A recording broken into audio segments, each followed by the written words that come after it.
మమతా బెనర్జీ ఒంటరిగానే పోటీ చేస్తారు. ఆమ్ ఆద్మీ పార్టీ కూడా అదే విషయం చూసాం. ఇప్పుడే మమతా బెనర్జీ ఒకవైపున కండిషన్ పెట్టింది. ఒకటి, మీరు లెఫ్ట్ పార్టీస్తో ఉండకూడదు. రెండవది, మేము వచ్చిన సీట్లు తీసుకోవాలా. అక్కడ కాంగ్రెస్ పార్టీ వెనకాల చేస్తూ ఉంది. దానికి ఒత్తులు కూడా ఉంటాయి. మమతా బెనర్జీ మాట్లాడినా ఎవరు మాట్లాడినా వెనకాల నుంచి ఒత్తిడి కూడా ఉంటుంది. అంతర్గత ఒత్తిడి అంతా ఇప్పుడు జై శ్రీరామ్ మయం కదా. జై శ్రీరామ్ మయంలో అంత ఒత్తిడి లొంగేటువంటి ఉన్నారు. ఆ ఒత్తిడి లొంగుతుంది తెలుసుకోవాలి. ఇంకొక వైపున ఆమ్ ఆద్మీ పార్టీ ఢిల్లీ, పంజాబ్లో మేము కాంగ్రెస్ పార్టీ ఉందని చెప్పారు.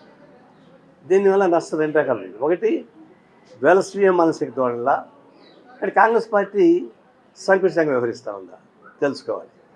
నాకు తెలిసినంత వరకు కాంగ్రెస్ పార్టీ పంజాబ్లో అంత సంకుచితంగా వ్యవహరించలేదు. వెస్ట్ బెంగాల్లో కూడా వాళ్ళ సీట్లు కొన్ని ఎక్కువ అడిగారు. 2 సిట్టింగ్ సీట్లు ఉన్నాయి, ఎక్స్ట్రా అడిగారు. అంత మాత్రం తెగించవలసిన అవసరం లేదు. ఈ విషయంలో చిత్తశుద్ధితో ప్రమాదకరమైనటువంటి కాషాయి పరిపాలనకు వ్యతిరేకంగా నిలబడాలంటే 1 సీట్లు సాక్రిఫైస్ చేశారు సరే ఈ ఐక్యత కాపాడుకొని రావచ్చు. ఇదే కూటమి నిలబడుతుందా సార్ ఎన్నికల దాకా? ఎవరు కూటమి నిలబడుతుందా ఎన్నికల దాకా? కూటమి ఉంటుంది. దానిలో కొంతమంది అటు ఇటు పోవచ్చు. కూటమి ఎక్కడికి పోదు. దానిలో ఒకటి జారిపోయినా కూడా కూటమి ఎక్కడికి పోదు, అది ఉంటుంది. కొన్ని చోట్ల ఉంటుంది కొన్ని చోట్ల సీట్లు రాలేదనుకోండి, బాగా ఫర్ ఎగ్జాంపుల్ సీట్లు రాలేదనుకోండి, వాళ్ళు పోటీ చేసుకుంటారు. అదే కూటమి జారిపెట్టే పత్రం ఉండరని నేను అనుకుంటున్నాను. జై శ్రీరామ్ని కూటమి ఎదుర్కోగలరు డెఫినెట్ అనుకోండి. ఇప్పుడు వాళ్ళకి జనాన్ని వదిలిపెట్టి దేవుడిని పట్టుకున్నాడు. మేము జనాన్ని పట్టుకున్నాం. కూటమి జనంతో ఉంది, వాళ్ళు దేవుడిని పట్టుకున్నారు. మరి దేవుడు చోటు చేస్తారు చూడాలా. ఇవన్నీ కూడా ఒక మత సెంటిమెంట్ని వాడుకోండి తప్పితే నిజంగా ఒక మాట చెప్పండి, మేము ఈ దేశాన్ని ఇంత అభివృద్ధి చేసినాం, ఇన్ని పబ్లిక్ పరిస్థితులు తీసుకొచ్చి పెట్టినాం, ఇన్ని ఇరిగేషన్ ప్రాజెక్టులు తెచ్చిపెట్టినాం చెప్పారా? చెప్పలేకపోతున్నారు కదా. కేవలం జై శ్రీరామ్ దేవుడు తప్పితే ఇంకేం చెప్తారు చెప్పండి. నేషనల్ హైవేస్ ఇన్ని చేసిన 71,000 కిలోమీటర్ల నేషనల్ హైవేస్ వేసామని, ఎయిర్పోర్ట్లు ఎక్కడెక్కడే దానికే వస్తున్నా 24 ఎయిర్పోర్ట్లు దానికే వస్తున్నా అని చెప్పే చేస్తున్నారు. ఈ గుడి గవర్నమెంట్ కట్టలేదు, ప్రజలు ఇచ్చిన డొనేషన్స్ తోటి కట్టింది అనే చెప్తున్నారు. నేను దానికి అభ్యంతరం పెట్టలే. గుడి కట్టడం నాకు అభ్యంతరం కాదు. మేము కూడా చూస్తాం. పోయి ఇది గుళ్ళు మేము గౌరవా తీర్థయాత్ర చూస్తాం.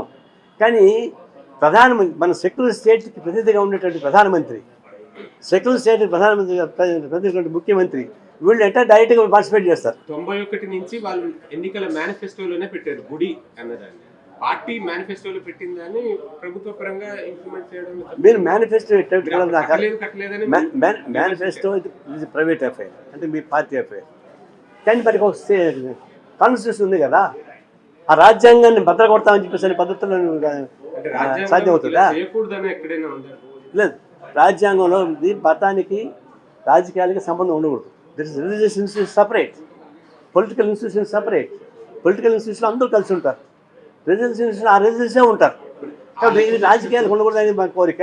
అది ఎక్కడ కానీ చివరికి న్యాయస్థానాల్లో కూడా అలాంటి తీర్పు వచ్చింది. న్యాయస్థానంలో అలాంటి తీర్పు వచ్చింది. అలా జరుగుతుందా? అదే కదా చెప్తాను. కొన్ని మతాల విషయంలో ప్రభుత్వం నుంచే ప్రోత్సాహకాలు, పాస్టర్లకు జీతాలు ఇలా చేస్తున్నాయి. ఇప్పుడు కాదు, సహాయం చేయడం వేరు, ప్రభుత్వాలు సహాయం చేయడం వేరు. కానీ ప్రభుత్వం ప్రత్యక్షంగా పాల్గొనడం వేరు. నువ్వు పెళ్లిని చేయడం వేరు, నువ్వే పెళ్లి చేసుకోవడం వేరు. నేనే పెళ్లి కొడుకుంటే ఎట్టా? నువ్వు పెళ్లిని చేయి, చాలామందికి మంచిదే. అంటే నువ్వు అన్ని మతాలను కోరితే సహాయం చేయండి, వద్దని వల్ల.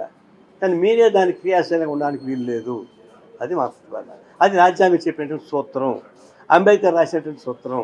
దీన్ని ఉల్లంఘిస్తున్నారు అని మేము చెప్తాం. రాజ్యాంగంలో వ్యక్తిగత విశ్వాసాన్ని ఫాలో కాకూడదని అయితే ఇక్కడ లేదు. మీరు వ్యక్తిగత ఫాలో కండి, అది కూడా చెప్తున్నా. వ్యక్తిగతంగా ఫాలో కావాల్సిన తప్పేం లేదు. ఎవరి అభిప్రాయాలు వాడవి. కానీ దాన్ని సంఘపరం చేయడానికి వీలు లేదు, దాని సామాజిక పరంగా రుద్దడానికి వీలు లేదు. మీరు రుత్తున్నారు, అదే తప్పు అంటున్నా. వ్యక్తులుగా